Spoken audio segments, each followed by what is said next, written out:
करूं, मैं इतनी सुंदर हूं तो। श्रीवास्तव मौसी का जब बेटा हुआ था, उन्होंने तभी ठान लिया था कि अपने बेटे के लिए सबसे सुंदर लड़की का हाथ मांग कर लाएंगी। श्रीवास्तव मौसी को भी बचपन से हीरोइन बन के रहने का बड़ा शौक था, तो बहू भी उनको हीरोइन जैसी ही चाहिए थी। एक दिन उन्होंने मिस गाजियाबाद डिम्पल से उसकी शादी करवा दी। यहाँ बस एक ही दिक्कत थी, डिम्पल को फेस मास्क बनाना तो आता था, पर आटा गूंथना नहीं आता था। बातें तो पक्की पक्की करती थी, पर रोटियां कच्ची पक्की बनाती थी। कमला बहन, मानना पड़ेगा, आप शहर की सबसे सुंदर लड़की को ब्याह कर ले आई है अपने बेटे के लिए। अब इसमें हमने तो कुछ नहीं किया भाई साहब, सब ऊपर वाले की कृपा है। जी जी, तो क्या क्या कर लेती है आपकी बहू? सब कुछ। जाओ बेटा डिम्पल, शर्मा जी के लिए थोड़ा नाश्ता पानी बना लाओ। डिम्पल नजदीक जाकर श्रीवास्तव मौसी के कान में फुसफुसाती है। मम्मी जी, नाश्ता बनाना तो नहीं आता, सिर्फ पानी ले आओ। अरे बेटा, तुझे देखने कितने लोग आए हैं, इन सबको पानी पिलाने का ही इरादा है क्या? सुंदर हूँ इसलिए देखने आए हैं। क्या करूँ, मैं इतनी सुंदर हूँ तो आप ही बताओ ना, क्या करूँ मैं? अरे बेटा, कुछ मत कर, खाना बनाना सीख ले बस। श्रीवास्तव मौसी के लिस्ट में सुंदरता सबसे ऊपर आती थी और उन्हें उसी का फल मिला। उनके बेटे अशोक ने एक दिन माँ से शिकायत की। माँ, कैसी बहू ढूंढ कर लाई हो?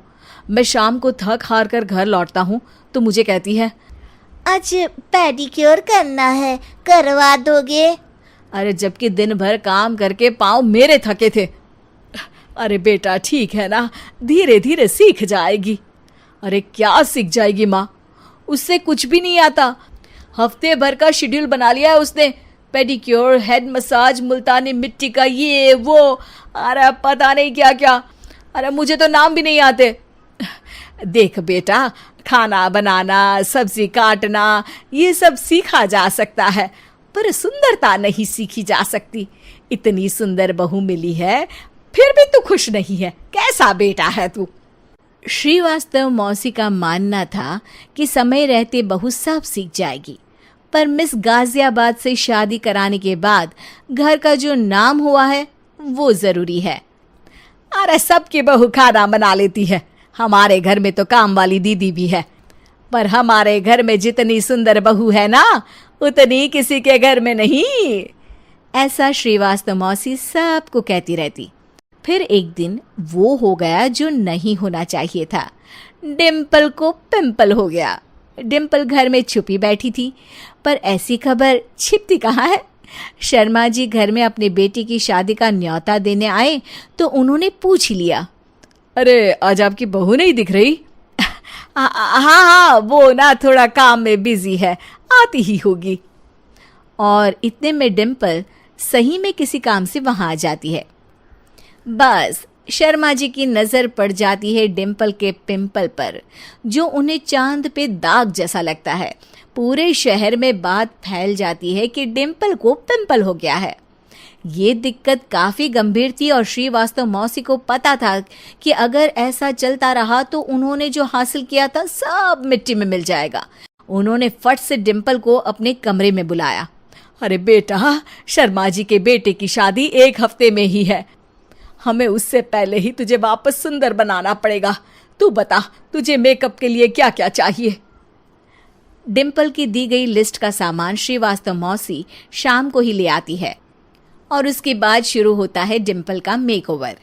1 हफ्ते में सारे क्रीम्स पाउडर टेस्ट हो चुके हैं और डिम्पल और श्रीवास्तव मौसी रेडी हो जाते हैं शर्मा जी के बेटे की शादी के लिए। शादी के दिन डिम्पल बहुत सुंदर लग रही थी। श्रीवास्तव मौसी को उम्मीद थी कि बस अब तो हर जगह वो और डिम्पल ही छाए रहेंगे, चाहे शादी किसी की भी हो। पर जब वो शादी में पहुंचते हैं तो उन्हें बाहर शर्मा जी लोगों का स्वागत करते मिलते हैं। अरे कमला जी, सही समय पर आई हैं, आप ही का इंतजार था। हमने भी हमारे बेटे के लिए मिस अहमदाबाद ढूंढी है। डिम्पल और श्रीवास्तव मौसी दोनों के मुंह खुले के खुले रह जाते हैं शर्मा जी की बहू को देखकर। वो तो डिम्पल से भी ज्यादा सुंदर थी। क्यों, हमने भी अच्छी बहू ढूंढी है ना? हाँ हाँ शर्मा जी, बाकी आजकल के ज़माने में सुंदरता से क्या होता है भाई। देखो, बूढ़े तो सब होते हैं। मैं तो मानती हूँ कि बस रोटियां गोल बना दे, इससे ज्यादा क्या चाहिए। सुंदरता का क्या है, ढल जाती है, पर गुण ओ हमेशा रहते हैं। अरे वाह, इतना बड़ा ज्ञान आपको कोई गुरु भी नहीं देता जितना बड़ा ज्ञान आपको एक छोटे से पिंपल से मिल गया। अगले दिन जब अशोक डिम्पल से बात कर रहा होता है, कल शादी में मिस अहमदाबाद के बाद सब मिस गाजियाबाद यानी तुमको ही देख रहे थे। क्या करूं, मैं इतनी सुंदर हूं तो आप ही बताओ क्या करूं। क्या करूं मैं तो कहती हूँ कि घर का कोई काम कर या फिर बाहर अपने लिए कोई काम ढूंढ ले। है? क्या कहा माँ जी? हाँ जी, सुंदरता का क्या है। कल तूने मिस अहमदाबाद से मात खाई, आगे कोई मिस हैदराबाद आ जाएगी या मिस फैजादाबाद आ जाएगी, इसलिए काम पर ध्यान दो। हाँ। और कुछ महीनों बाद, अरे बहू, काम करने के बाद तू सुंदर नहीं, अति सुंदर हुई है।